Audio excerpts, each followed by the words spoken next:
के बुलडोजर कार्रवाई के आदेश पर जो है सुप्रीम कोर्ट ने रोक लगा दी है। और जो बीजेपी की किरकिरी है इसी बात पर हो रही है कि बीजेपी के जो विधायक हैं उन्होंने अपनी ही पार्टी के नेताओं पर हिंसा के आरोप लगा दिए, एफआईआर दर्ज करवा दी है। और अब अखिलेश यादव कह रहे हैं कि मैं तो शुरू से ही कह रहा हूं कि बहराइच हिंसा जो है ये एक सुनियोजित साजिश है बीजेपी की तरफ से, क्योंकि प्रदेश में उपचुनाव है। क्या वाकई में ये आरोप सच्चाई है? क्योंकि जो एफआईआर दर्ज की गई है कहीं ना कहीं आरोप ऐसे ही है, और पुलिस क्या इन आरोपों की तह तक जा पाएगी? क्या दुनिया को इस बात का पता चलेगा कि उत्तर प्रदेश के बहराइच में दुर्गा प्रतिमा विसर्जन के दौरान जो हिंसा हुई इसके पीछे असल लोग कौन थे? कुछ एक्सक्लूसिव रिपोर्ट्स भी इसके जरिए दावा किया जा रहा है कि बीजेपी के जो लोग थे इस हिंसा में शामिल थे। ये एक साजिश थी, सोची समझी साजिश थी। आइए शुरू करते हैं आज की हमारी स्ट्रेट टॉक। तो कुछ दिन पहले हम सवाल उठा रहे थे कि क्या योगी सरकार कानून व्यवस्था के मसले पर पूरी तरह से फेल होती दिख रही है, असफल होती दिख रही है, क्योंकि हिंसा हुई और हिंसा में बहुत सारी संपत्तियों को नुकसान पहुंचाया गया, एक युवक की हत्या कर दी गई और उसके बाद से लगातार राजनीति यहां पर गर्म है। कहा जा रहा है कि उपचुनाव है और इसीलिए यहां पर भूमिका बांध रही है बीजेपी, वोटों की तुष्टीकरण का काम हो रहा है। यही आरोप विपक्ष पर भी लगा रही है बीजेपी। सच्चाई क्या है? कुछ आज के भी सवाल है जो हम चाहते हैं कि पहले दर्शकों के सामने इन सवालों और तथ्यों को पेश करें, उसके बाद स्ट्रेट टॉक के जरिए इनको समझने की कोशिश आगे बढ़ाएं। बहराइच हिंसा में बीजेपी विधायक के जो आरोप हैं, जो उन्होंने एफआईआर दर्ज करवाई है अपने ही पार्टी के नेताओं पर, इस एफआईआर के क्या मायने हैं, उनके आरोपों को कितना गंभीर माना जाए, और बात यह भी कि क्या हिंसा का सच सामने लाना चाहते हैं बीजेपी के विधायक महोदय। एक सवाल ये भी, क्या सीएम योगी सत्ताधारी पार्टी बीजेपी में उपद्रवियों पर लगाम नहीं लगा पा रहे हैं? इन उपद्रवियों को संरक्षण शह कौन दे रहा है? हिंसा के आरोपियों के घर पर बुलडोजर कार्रवाई के आदेश दे दिए गए योगी सरकार की तरफ से। हालांकि सुप्रीम कोर्ट ने इस पर 2 दिन के लिए रोक लगाई है। योगी सरकार के इस आदेश के क्या मायने हैं? इसके जरिए क्या राजनीतिक वोट बैंक को साधने की कोशिश हो रही है? हमारे जो आज के पैनलिस्ट हैं इन तमाम सवालों के साथ आइए उनका स्वागत कर लेते हैं। हमारे साथ वरिष्ठ पत्रकार मुकुल त्रिपाठी जुड़ चुके हैं, लखनऊ से हमारे साथ डॉक्टर मनीष शुक्ला जुड़ चुके हैं, उत्तर प्रदेश से ही पॉलिटिकल एनालिस्ट हैं, और कांग्रेस के प्रवक्ता वैभव त्रिपाठी हैं, वो भी जुड़ रहे हैं। आप सभी का स्वागत। लेकिन उससे पहले की बात शुरू करूं आप लोगों के साथ, मैं अपने दर्शकों के लिए एक जानकारी देना चाहती हूं कि इस कार्यक्रम में बीजेपी के प्रतिनिधि का उपस्थित होना बहुत ही अनिवार्य समझा जा रहा था, लेकिन उनकी अनुपस्थिति आज के भी कार्यक्रम में है, क्योंकि अब जो सवाल हम कर रहे हैं कि बीजेपी के नेता शामिल हैं हिंसा में, इस भीड़ को जिसने उत्तेजना यहां पर फैलाई जिससे कि ये हिंसा हुई और एक युवक की हत्या कर दी गई। यहां पर योगी सरकार, सीएम योगी जिस पार्टी से आते हैं उस पार्टी के नेताओं पर इस तरह के आरोप लग रहे हैं, लेकिन योगी सरकार उनके खिलाफ क्या कार्रवाई कर रही है? और अगर आप कह रहे हैं कि आपसी प्रतिद्वंदिता की बात है, तो योगी जी जो मुख्यमंत्री हैं वो बतौर सीएम क्या कार्रवाई कर, अपनी अन्यत्र व्यस्तता बताकर बीजेपी का एक भी प्रतिनिधि स्ट्रेट टॉक में जुड़ने से उन्होंने इनकार किया है बहराइच हिंसा में, क्योंकि सीधे सीधे बीजेपी पर आरोप लगा रहे हैं। इसलिए बीजेपी का पक्ष भी हमने जानने की पूरी कोशिश की, लेकिन बीजेपी का कोई भी प्रतिनिधि कार्यक्रम में उपस्थित नहीं हो सका है। इसके लिए हम अपने दर्शकों से खेद भी जताना चाहेंगे। लेकिन आइए बातचीत आगे बढ़ाएं। अपनी स्ट्रेट टॉक के जरिए दर्शकों तक सच पहुंचाने की कोशिश हमारी लगातार जारी रहेगी। शुरुआत में मुकुल सर आपसे करना चाहूंगी, ये जो बहराइच हिंसा के एक के बाद एक जो खुलासे हो रहे हैं, अब बीजेपी के जो विधायक हैं अपने ही पार्टी के नेताओं पर आरोप लगा रहे हैं। अखिलेश यादव कह रहे हैं कि मैं तो शुरू से कह रहा हूं कि दंगा करवाया है बीजेपी ने। मुकुल सर। सभी दर्शकों, पैनलिस्टों को मेरा नमस्कार। नेहा जी देखिए, बिल्कुल ठीक बात है कि उन्होंने एफआईआर कराई है, और इसमें कहीं ना कहीं जो जिला स्तर का संगठन है वो खिलाफ हुआ सबसे पहले अपने विधायक के खिलाफ। इस घटनाक्रम को जितना मैं बारीकी से देख रहा हूं, हुआ ये था कि ये एक नॉर्मल जैसे जुलूस निकाले जाते हैं, जैसे हम लोग अपना इसमें प्रतिमा विसर्जन में एक लोग जाते हैं साथ में, ये उसी तरह का था। हाँ, ये इसमें भारतीय जनता पार्टी जो युवा मोर्चा वाले हैं इनका काफी योगदान था और ये पूरा ऑर्गेनाइज कर रहे थे। ये लोग सारे लोग जब वहां पे मौजूद थे उस वक्त पुलिस, जाहिर बात है प्रशासन फेल हो ही चुका था। इन फोर्स का थी, सीओ ने लिखा था, लेटर लिखा था, वो चीजों पे जो एसपी लेवल के लोग हैं, जो सीओ हैं, उन्होंने ध्यान नहीं दिया। वो ठंडे बस्ते में पड़ा रहा कि फोर्स और बढ़ाई जाए।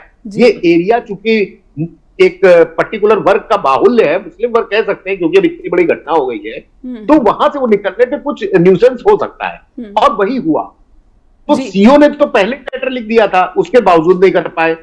जब वहां पे ये हत्या होती है, जब उसको गोली लगती है, तो वो व्यक्ति एक घर के ऊपर चढ़ के उनका अपना झंडा उतार के और उस पे एक भगवा झंडा लगा रहा था। तो ऐसे में जब उसको गोली लगी है तो भीड़ हिंसक हुई, और वहां जो मौजूद पुलिसकर्मी थे उन्होंने लाठीचार्ज कर दिया जी। तो लाठीचार्ज करने के बाद ये स्थिति और बिगड़ी, और जो वहां के लोग थे, जो भाजपा युवो को कहते हैं, भारतीय जनता पार्टी युवा मोर्चा के जो लोग थे, उन्होंने ये मैसेज पहुंचाया कि ये उन विधायक के संरक्षण में ऐसा हुआ है। तो विधायक को जब पता चला कि उस लाश को लेके ये लोग, उसकी बॉडी को लेके ये लोग सड़क पे बैठे हैं और चौराहे पे धरना प्रदर्शन कर रहे हैं, न्याय की मांग कर रहे हैं, तो विधायक गए वहां मिलने जी।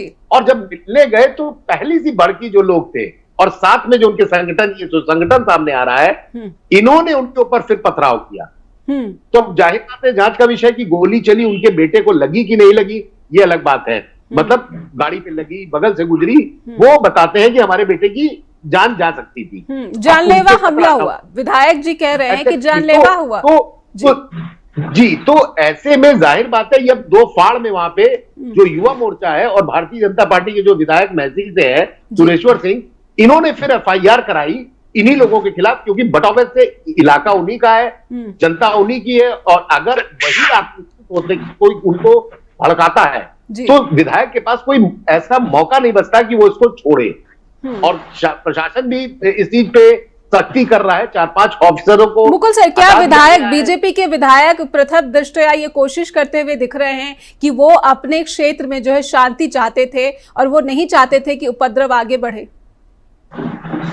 जी बिल्कुल, कोई जल्दी होता क्या है कि जब अगर किसी विधायक को पता चलता है ऐसी घटना हुई है, तो सबसे पहले वह मौके पे जाता है। देखिए, सुनी सुनाई खबरें अलग होती है, लेकिन मौके पे जाके जब पीड़ित से मिलता है, आपको जानकर हैरानी होगी कि इन लोगों ने शव को अपने कब्जे में रख रखा था जी। और उस बॉडी के पास किसी को आने नहीं दे रहे थे। और जब पूछा गया आप लोग कौन है, तो उन्होंने कहा हम इसके भाई हैं। उसके काफी देर बाद जब उसके असली माँ बाप आए हैं, जो उसके माँ बाप थे, वो जब आए हैं, तब ये बॉडी उठाने दी गई है काफी बहस के बाद, क्योंकि माँ बाप ने कहा मुझे नहीं करना, मैं ले जा रहा हूं। सीओ वहां पे थी, एसपी थी वहां पे, सबने बात करने के बाद ये बॉडी वहां से उठाई गई। तो जाहिर बात है, इसमें कहीं ना कहीं लोकल राजनीति बहुत ज्यादा इन्वॉल्व थी, और पुलिस प्रशासन पूरी तरह से फेल हो चुका था वहां पे। यानी ये कह सकते हैं कि जो बीजेपी के विधायक थे, उन्होंने जो है शांति कायम करने की कोशिश की और स्थिति की संवेदनशीलता को देखते हुए मामले में अपनी भूमिका निभाने की भी कोशिश की, लेकिन इस दौरान उन्होंने आरोप लगाया कि उन पर जानलेवा हमला हुआ है। ये जानलेवा हमला कोई नहीं, बल्कि पार्टी के ही जो नगर अध्यक्ष, भारतीय जनता युवा मोर्चा के जो नगर अध्यक्ष है अर्पित श्रीवास्तव, उन पर आरोप लगा रहे हैं, उनके साथ शामिल लोगों पर आरोप लगा रहे हैं। इससे पहले कि अपनी बातचीत में आगे बढ़ाऊं, doctor Manish Shukla, political analyst और कांग्रेस के प्रवक्ता वैभव त्रिपाठी हमारे साथ जुड़े हैं। तो क्या बहराइच हिंसा में बीजेपी घिरती जा रही है? योगी सरकार क्या इसमें उलझे हुए दिख रहे हैं? क्योंकि सीएम योगी जो उनकी सरकार ने आदेश दिया कि आरोपियों के घर पर या फिर संपत्ति पर बुलडोजर की कार्रवाई होगी, उस पर भी सामने जी आरोप के दौर शुरू हुए। ये भी जांच का एक विषय है, गंभीर जांच का विषय है। बिल्कुल, वैभव जी कुछ यहाँ पर आपत्ति दर्ज कराना चाहते हैं। वैभव जी, आपने मुकुल जी की बात सुनी और मनीष जी की भी बात सुनी। बीजेपी की भूमिका संदेह के घेरे में, कांग्रेस तो यही चाहती थी कि कहीं ना कहीं जो ये सच सामने आए, तथा कथित अभी भी आरोप है। वैभव जी, आप किस तरह से देख रहे हैं? क्या योगी सरकार घिर गई है, या फिर बीजेपी से आपसी प्रतिद्वंद्विता बताकर लोगों का ध्यान जो है जो एफआईआर कराई गई है बीजेपी विधायक की तरफ से, उससे हटा पाएगी? नहीं, देखिए, कांग्रेस की मंशा ऐसी नहीं थी, पर कांग्रेस सच की बात कर रही थी। कांग्रेस कह रही थी कि उपचुनाव को देखते हुए जो सांप्रदायिक सोच है भाजपा की, उसी के तहत ये सुनियोजित तरीके से दंगा भड़काया गया। अब ये प्रमाणिक हो गया है जब बीजेपी के खुद विधायक, बीजेपी के ही हैं, उसी सोच के हैं, लेकिन कभी कभी नैतिकता जाग जाती है जब उनके आसपास आग लगती है। तो उनकी नैतिकता जाग गई और उन्होंने जो दंगा भड़काने वाले लोग थे, भाजपा के ही 7 लोग थे, उनके खिलाफ एफआईआर दर्ज कराई है। तो ये तो सत्यापित हो गया, पूरे देश प्रदेश की जनता इस बात को जानती भी है कि ये सुनियोजित है और हिंदू मुस्लिम करने का एजेंडा जो भाजपा का सदैव रहा है। क्योंकि हर मामले में जो योगी और मोदी की सरकार विफल रही है, उस मामले पे पर्दा डालने के लिए ये सुनियोजित तरीके से हो रहा है। अब मनीष जी जो बात कह रहे हैं कि गुटबाजी दिखती, मनीष जी अगर गुटबाजी या अंतरकलह कह देंगे तो शायद हम देश, समाज, मानवता और इस डिबेट के साथ अन्याय करें, क्योंकि वो गुटबाजी नहीं है, वो परस्पर द्वंद है भाजपा की सांप्रदायिक सोच के बीच और जिस विधायक की नैतिकता जाग गई, वहां लोग जब जल रहे थे उसको देख के उसके वो द्वंद है नैतिकता और अन्याय के भी। तो इसको गुटबाजी न कहिए। अब मामला यानी कांग्रेस सुरेश्वर सिंह बीजेपी के जो विधायक है उनकी तारीफ कर रही है? नहीं, तारीफ नहीं कर रही है। होता क्या है कि एक पर्टिकुलर टाइम पे कई बार जो व्यक्ति चोर भी हो, डकैत भी हो, कई बार उसकी नैतिकता जाग जाती है। तो नैतिकता जाग जाने की बात है और हम सिर्फ सुरेश्वर सिंह की बात पे नहीं बात कर रहे हैं। हम एक भास्कर की ताजा, अभी 6 घंटे पहले उनकी रिपोर्ट में देख रहा था, जो स्टिंग किया है दैनिक भास्कर ने। दैनिक भास्कर के स्टिंग में जो उपद्रव फैलाने वाले लोग थे, उन्होंने जो बातें कही हैं, उससे क्लियर होता है कि भाजपा द्वारा ये सुनियोजित तौर पे दंगा कराया गया। क्योंकि जब वो सारी चीजें हो गई, दूसरे दिन सारी दुकानें जो मुस्लिम पक्ष के लोगों की दुकानें थी, वहां आग लगाया गया। और उस स्टिंग में वो दंगाई कहते हैं कि जी पुलिस वालों ने सिर्फ 2 ही घंटे का समय दिया, नहीं पूरा महाराजगंज जला देते। ये जो बात है, ये मोदी जी के गुजरात दंगा का जो मॉडल है, वही यूपी में अब लागू किया जा रहा है। क्योंकि गुजरात में जिनके ऊपर दंगा के आरोप लगे थे, उन्होंने कैमरे पे बोला, बाद में, उस दौरान तो नहीं स्वीकार किया, लेकिन बाद में कहा कि मुख्यमंत्री मोदी जी ने 3 दिन का हमको समय दिया था, तो 3 दिन में हमको जो करना था हमने किया। वही बात है कि यहाँ 2 घंटे की मोहलत दी गई और उस टाइम पे पुलिस फोर्स सारी हटा दी गई। नहीं, जो यस की बात सुप्रीम कोर्ट से भी सभी अदालतों ने इस मामले पर प्रधानमंत्री नरेंद्र मोदी को क्लीन चिट दे दी है। अब कांग्रेस गड़े मुर्दे ना उखाड़े। जी नहीं, मैं बात पूरी कर लूं जी। नेहा जी, ऐसा है कि मेरा जो मंतव्य है, वक्तव्य है, उसको पूरा होने दीजिए जी। सुप्रीम कोर्ट ने क्लीन चिट दे दी हो, क्लीन चिट तो सावरकर के बारे, अरे गोडसे के मामले में उनको फांसी दी गई और संघ के लिए उन्होंने कहा था कि हमारा संघ से कोई नाता नहीं है।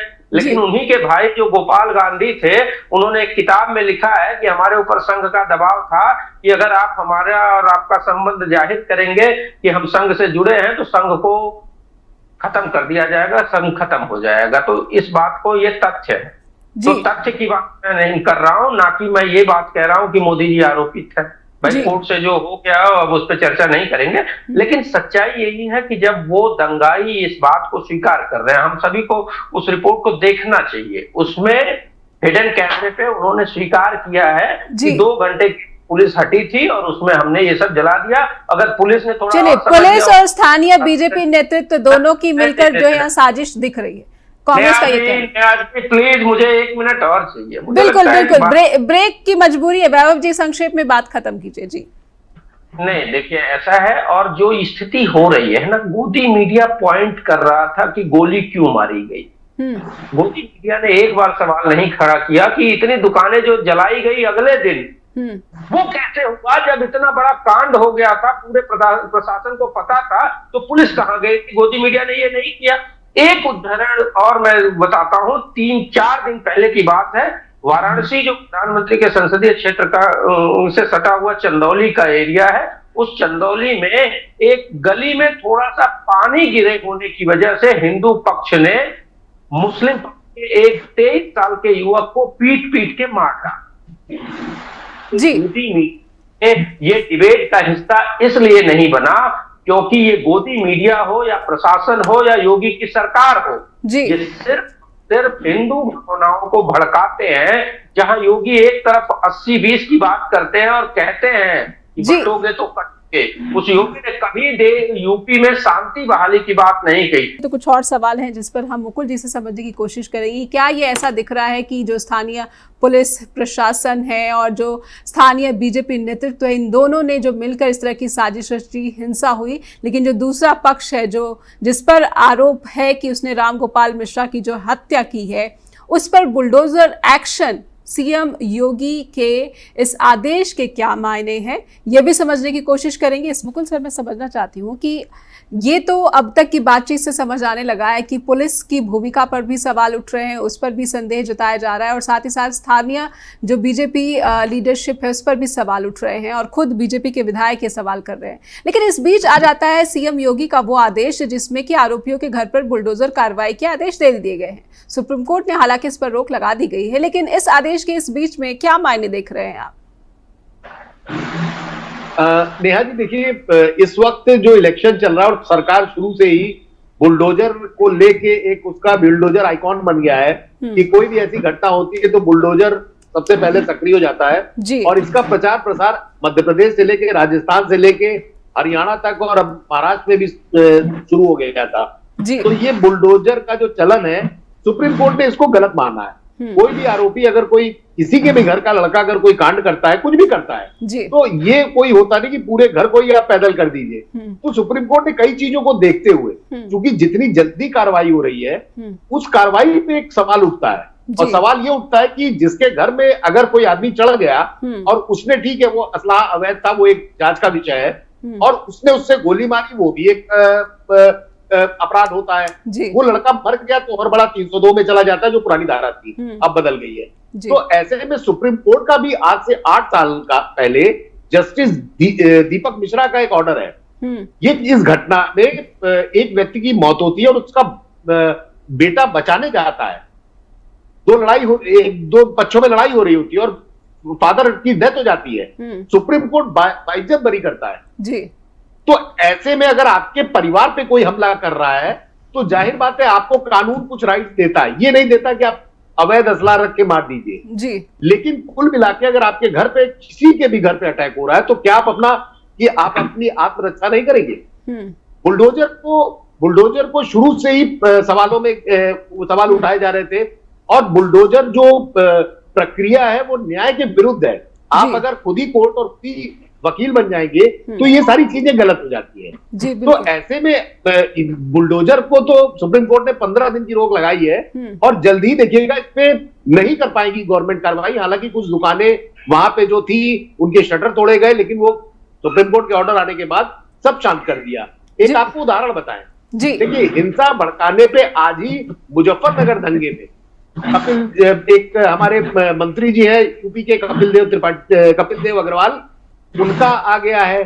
स्वामी डांसना के एक स्वामी जी है, उनका, 2 पूर्व मंत्री हैं, राणा मुजफ्फरनगर के जो पूर्व विधायक थे, इन सबका नॉन बेलेबल वारंट निकल आया है। ये लगातार पेशी से में जा ही नहीं रहे थे उस दंगे को लेकर। 507 एफआईआर हुई थी उसमें। अब इन पर, मंत्री जी पर भी नॉन बेलेबल का मतलब है गिरफ्तारी की तलवार लटकी हुई है। ये वही मामला था जिसमें 3 लड़के मारे गए थे और चौराहे पे एक पंचायत हुई, पंचायत के बाद वो दंगा भड़क गया। तो जाहिर बात है कोई जुलूस हो, कोई मूर्ति विसर्जन हो, या कोई ऐसी घटना हो जाए तो तत्काल जिला प्रशासन, पुलिस प्रशासन को एक्टिव होना चाहिए, जो नहीं हुआ इस मामले में। अभी जैसा कांग्रेस के प्रवक्ता बोल रहे थे, बिल्कुल सही बात है कि अगर पुलिस ही निष्क्रिय हो जाएगी तो फिर तो कानून अपने हाथ में कोई भी वर्ग ले सकता है। यानी पुलिस निष्क्रिय हुई, उस पर किसी तरह का दबाव था, वो दबाव राजनीतिक था या फिर किसी और मंशा से था, लेकिन पुलिस की निष्क्रियता के पीछे किसी न किसी तरह के जो है एक पावरफुल लोगों का हाथ, इसका अंदेशा जताया जा रहा है। मनीष जी, अगर आप सुन रहे हैं चर्चा, तो मेरा प्रश्न यही कि क्या सीएम योगी कानून के शासन में जो है यकीन नहीं रखते, भरोसा नहीं रखते कि बुलडोजर कार्रवाई के आदेश 17 तारीख को ये आदेश जारी होते हैं, 18 तारीख को देर शाम ये उन इमारतों पर चिपकाए जाते हैं, रविवार को सुनवाई की जो है मंजूरी नहीं दी जाती, यानी कि जो आरोपी पक्ष है जिसकी इमारत गिरनी है कानूनन उसको अपना पक्ष रखने का मौका तक नहीं दिया जाता। सुप्रीम कोर्ट ने अब रोक लगा दी है। इसे कहीं ना कहीं जो कानून के शासन के खिलाफ जो एक आदेश था उस पर एक कह सकते एक बड़ा झटका सुप्रीम कोर्ट से मिला है। मनीष जी। जी बिल्कुल, सरकारें देखिए अपना काम करती है और कोर्ट जो है निश्चित रूप से न्याय देने का काम करता है। और सुप्रीम कोर्ट ने पहले भी इस जो बुलडोजर नीति है उस पर टिप्पणी की थी कि दोषी भी पाया जाएगा तब भी उसके खिलाफ आप बुलडोजर नहीं चला सकते। लेकिन एक जो सरकार के शासन स्तर पर जो होता है कि अतिक्रमण को एक बहाना बनाकर या अतिक्रमण को निशाना बनाकर एक जो किया जाता है कि भाई अतिक्रमण हटाना है, उसको चिन्हित किया गया, लाल निशान लगाया गया, वो अतिक्रमण बताया गया कि यहाँ पर अतिक्रमण किया गया, लेकिन वो भी कहीं से भी जस्टिफाई नहीं करती। मनीष जी मैं आपको रोक रही हूं, लेकिन मेरा सवाल है क्या इस पूरी हिंसा में सिर्फ एक पक्ष के खिलाफ कार्रवाई होती प्रतीत नहीं हो रही है? उन 5 लोगों को जिनको गिरफ्तार किया गया वो भी एक पक्ष से हैं, उनको हत्या के मामले में गिरफ्तार किया, चलिए ये अलग बात है, लेकिन जिन संपत्तियों को निशानदेही की गई उनको बुलडोज करने के लिए, ये भी एक पक्ष के ही जो है वो आरोपी है, उनकी संपत्तियों को बुलडोज। जबकि हिंसा जो हुई, जो वैभव जी कहे थे कि एक दिन के बाद सभी तमाम उस इलाके में जो दुकानें हैं, संपत्तियां हैं, वाहन है, सबको आग के हवाले कर दिया गया। ऐसे में जो बीजेपी के उपद्रवी बता रहे हैं, बीजेपी के विधायक स्वयं बता रहे हैं, उन्होंने पथराव किया, जानलेवा हमला किया, उस पर तो किसी तरह की कोई कार्रवाई नहीं होती दिख रही है। नहीं, बिल्कुल कार्रवाई होनी भी चाहिए, ये एक तरफा कार्रवाई नहीं होनी चाहिए, इसमें कोई दोराही नहीं होनी चाहिए कि आप एक तरफ की कार्रवाई कर रहे हैं। लेकिन जिस तरह से अतिक्रमण का चिन्हीकरण किया गया या दंगों में भी आप देखिए, जो दूसरे दिन जिस तरह के दंगे हुए, लोगों के जला दिए गए, तो वहां पर जो शोरूम था वो एक हिंदू का शोरूम था। वैभव जी मैं आऊंगी आपके पास जी। वो हिंदू का पूरा शोरूम था। बिल्कुल, दंगाई ये नहीं देखते कि आप हिंदू हैं या मुसलमान हैं। ये सरकार इस पर देखना चाहिए कि कार्रवाई जो हो निश्चित रूप से वो समान हो, और जो भी दोषी है चाहे वो जिस स्तर पर हो, कोई भी हो, वो भाजपा का कार्यकर्ता हो या भाजपा का बड़ा नेता हो, विधायक हो, कोई भी हो, उस पर एक्शन होना ही चाहिए, इसमें कोई इफेक्ट बट है ही नहीं। लेकिन जिस तरह की अभी कांग्रेस प्रवक्ता ने एक बात कही थी कि ये अंतर कलह नहीं है, ये एक वो है, तो निश्चित रूप से अगर कलह ना होती तो भाजपा आमने सामने ना होती, वहां पर स्थानीय स्तर पर दोनों आमने सामने थे। वहां पर आप देखिए विधायक ने जो एफआईआर कराई है नगर अध्यक्ष के खिलाफ, उनका कोई नैतिक वो मुद्दा नहीं है। नहीं मनीष जी, लेकिन यहाँ पर सवाल ये भी है कि उनको 6 दिन लग गए, नैतिकता जागने में उनको 6 दिन लग गए। ये एक बड़ा सवाल है कि ये 6 दिन होता क्या रहा वहां पर? वहां का जो बीजेपी लीडरशिप है या फिर एमएलए जो है, अगर उन्होंने देखा कि इस तरह के अपनी ही पार्टी के लोग नेता शामिल हैं, तो उन्होंने पहले ही एफआईआर दर्ज क्यों नहीं कराई या पहले इस तरह की स्टेटमेंट क्यों नहीं दिए? अपनी जिम्मेदारी, कर्तव्य तो यही है कि क्षेत्र में शांति बनी रहे और जनता से वो शांति की अपील करते, लेकिन ऐसा कुछ ना करके 6 दिन के बाद वो आते हैं सामने और कहते हैं कि अपनी ही पार्टी के जो लोग हैं, नेता हैं, उन्होंने पथराव किया, जानलेवा हमला कर दिया। ये एक्यूजेशन जो अपने आप में जो है कई सवाल खड़े करता है कि ये आपसी प्रतिद्वंदिता मात्र है या फिर इससे कुछ बढ़कर आखिर क्या कहानी है, समझेंगे? मनीष जी मैं समझना चाहती हूँ कि आखिर इस नैतिकता के जागने के पीछे कथित रूप से जो कि कांग्रेस यहाँ पर दावा कर रही है कि बीजेपी विधायक की नैतिकता जाग गई है, लेकिन इन 6 दिनों में मुझे लगता है बहुत कुछ ऐसा हुआ होगा और आपसी बीजेपी की जो कला है शायद यही मुख्य वजह है कि बीजेपी के विधायक सामने आए, नहीं तो अगर उनकी नैतिकता होती तो वो पहले ही सामने आ जाते। मनीष जी। बिल्कुल नेहा जी, मैं बिल्कुल सहमत हूं आपकी बात से कि पहले दिन ही अगर आप विधायक हैं, स्थानीय स्तर पर आपका एक रुतबा है, लोग आपका समर्थन कर रहे हैं, तो आपको निश्चित रूप से शांत बहाली के लिए सबसे पहले कदम उठाना चाहिए था। वहां पर ये देखना ही नहीं चाहिए था। आप पहले तौल मोल के देखते रहे कितना फायदा है कितना नुकसान है, फिर उन्होंने आपदा में एक अवसर तलाश किया और एक निश्चित रूप से निशाना बनाया वहां पर। और नगर अध्यक्ष जो है वो भी पार्टी का ही कार्यकर्ता है, तो खुलकर एक कलह जो है वो सामने आ गई है। इसमें कोई भाजपा की अंदरूनी लड़ाई खुलकर सामने आई है और यहाँ पर एक मामला भी डाइवर्ट हो गया। आप सारा जो एंगल है वो देख रहे हैं कि एक आपसी कलह के रूप में एक सामने आ रहा है, मीडिया भी इसी तरह का प्रचार कर रही है, लेकिन जो दोषी है, जो आरोपी हैं, उनके खिलाफ अभी इन सबके बीच इसका पक्ष उसका पक्ष, इन सबके बीच में कहीं ना कहीं जो बहराइच हिंसा का सच है उसको हमारी जो सामने लाने की कोशिश है उसी को आगे बढ़ाते हैं। बीजेपी की अंदरूनी कला चाहे जो भी हो, हमारा मकसद जो है हिंसा का दोषी कौन, हिंसा का जो साजिश करता वो कौन, इस तक पहुंचा जा सके। वैभव जी क्या बात यहाँ पर रखना चाहते हैं, कृपया रखें दर्शकों के सामने। जी बेसिकली मैंने ये दावा नहीं किया कि उनकी नैतिकता जागी, मैंने एक अंदेशा जताया था जी। और नैतिकता जागना नॉट ए स्विच, जैसे ऑन किया बल्ब जल गया, बुझाया बंद हो गया, ऐसा नहीं है। ना ही वो ब्लैक एंड व्हाइट है कि या तो ब्लैक है या तो व्हाइट है, ऐसा भी नहीं है जी। बड़ा अंतर द्वंद होता है।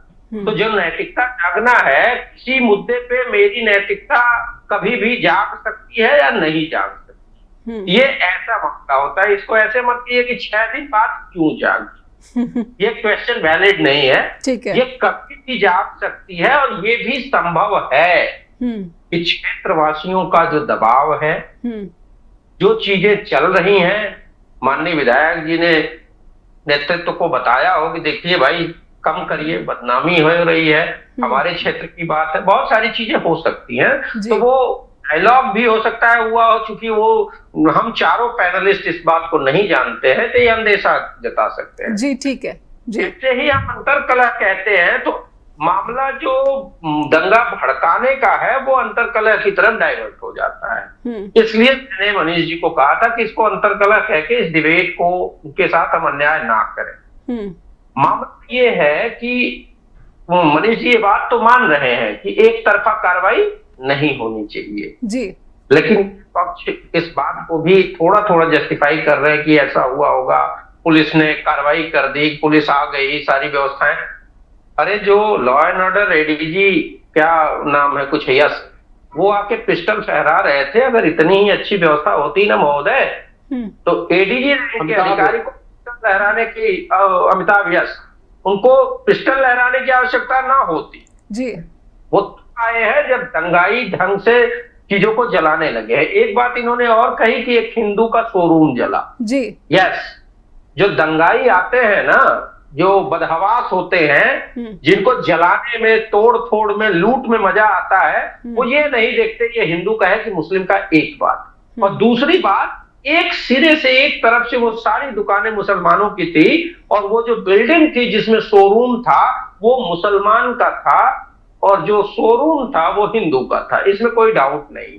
तो मैं उसको जैसे नहीं करता कि उन्होंने पॉइंट आउट करके किया, लेकिन जो दैनिक भास्कर का स्टिंग हुआ है उसमें वो साफ कह रहे हैं कि पूरे महाराजगंज को जला देते, ये था कि मुसलमानों को खत्म कर दिए। अब चूंकि आप एक प्रतिष्ठित चैनल है, यूएस बेस्ड, अब इस बात को समझिए कि दूर देशों में भारत की छवि क्या जा रही है।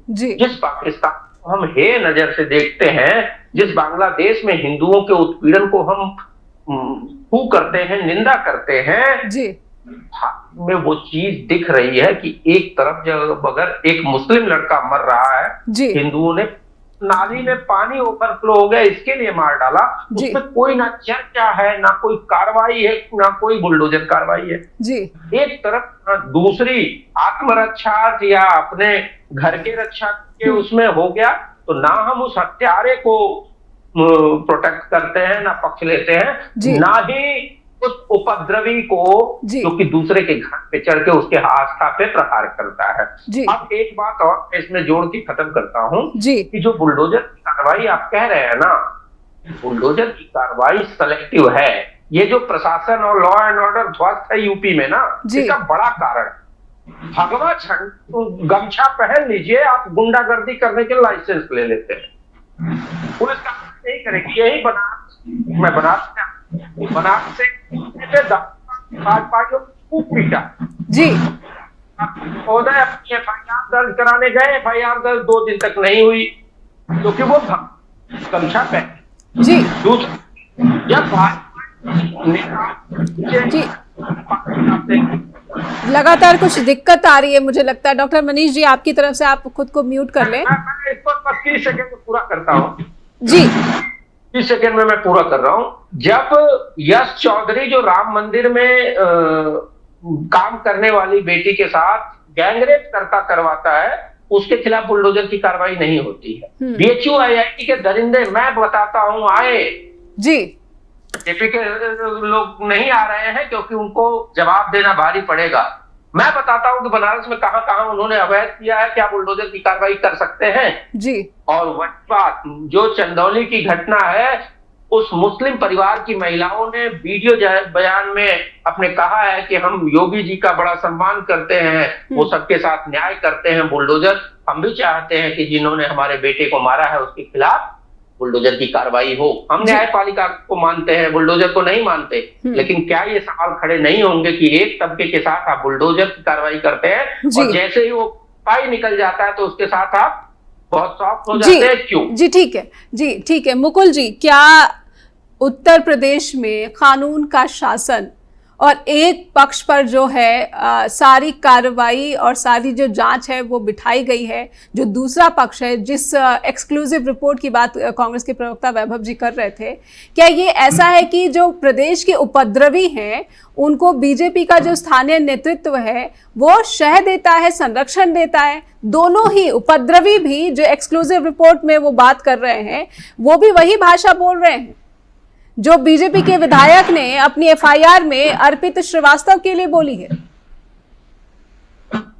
नेहा जी देखिए, 2014 के बाद जो हिंदुत्व का एक स्वरूप बदला है जी, और जो नहीं हो सकता, और हिंदू राष्ट्र की बात यानी संविधान के खिलाफ एक बात हो रही है कि हमारा देश क्या है, हमारा लोकतांत्रिक देश है, सभी धर्म इसमें रह सकते हैं, उनका उतना ही सम्मान है, वो खत्म हो चुका है। और जो युवा पीढ़ी आ रही है वो युवा पीढ़ी बिल्कुल अलग है। ये जो आप इस भीड़ में कोई भी 60 साल के ऊपर या 50 के ऊपर वाला नहीं होगा, ये सब युवाओं की भीड़ है जो 40 साल के अंदर वाले हैं और जो धर्म को लेके कट्टरपना अपना दिखा रहे हैं। जो चीजें कभी अफगानिस्तान और इन सब में होती थी, ओसामा बिन लादेन भी इसी टाइप से चलता था और क्रूर होते जा रहे हैं जी। दुर्भाग्य इस बात का है कि जब कानून में, और वो दोनों पक्षों में है, वो मुस्लिम भी है, हिंदू भी है, दोनों लोग कट्टरता पे आगे बढ़ रहे हैं जी। अब दिक्कत इस बात की है कि जब ये युवा लड़के कोई एक हत्या होती है या मारपीट होती है या ऐसी कोई दुर्घटना होती है या ऐसी घटना हो जाती है तो उसमें अपना पूरा जीवन या तो खत्म हो जाता है, जैसे मिश्रा का हुआ, राम गोपाल का जी। वो लड़का किसके आने पे गया ऊपर, वो खुद तो नहीं गया, बिल्कुल उसको पीछे से उसकी मौत का असल जिम्मेदार जो है कौन है, ये सवाल हम वो कैच कराने की कोशिश, चाहे वो मुस्लिम हो चाहे हिंदू हो। जिन लोगों ने दुकान जलाई वो भी आरोपी है, वो भी दंगाई है जी। और जिन्होंने मारा, जिन्होंने हिंसा का जवाब हिंसा से दिया, ये भी सवालों के घेरे में, हालांकि इसे कहा जाता है कि आत्मरक्षा में चलाई गई जो है ये कार्रवाई हो सकती है। ये सारे मसले जो है वो जांच का विषय है। हम किसी भी ये नहीं कह सकते ये दोषी या ये दोषी, सब जांच का विषय है। लेकिन सच जानना दर्शकों के लिए बहुत जरूरी है। कहीं ना कहीं आरोप जो है वो बीजेपी के नेतृत्व पर उठ रहे हैं और इसीलिए जवाबदेही जो है योगी सरकार की बन जाती है। उनको एक प्रेस कॉन्फ्रेंस कर दर्शकों को बताना चाहिए, जनता को बताना चाहिए कि बहराइच हिंसा में जो सरकार कार्रवाई कर रही है वो निष्पक्ष है और सभी दोषियों को बख्शा नहीं जाएगा, चाहे वो किसी भी पक्ष के क्यों ना हो। हिंसा में जो भी दोषी पाए जाएंगे, चाहे वो एक पक्ष का हो चाहे दूसरा पक्ष को, सबको जो है कानून के शासन का जो सामना करना पड़ेगा। बहुत बहुत धन्यवाद करना चाहूंगी वैभव जी आपका भी, डॉक्टर मनीषा आपका भी, और मुकुल त्रिपाठी जी आपका भी कि आपने समय दिया। स्ट्रेट टॉक के साथ जुड़े दर्शकों से अनुरोध करना चाहूंगी कि आपकी कोई राय है या फिर आपके पास कोई जानकारी है जो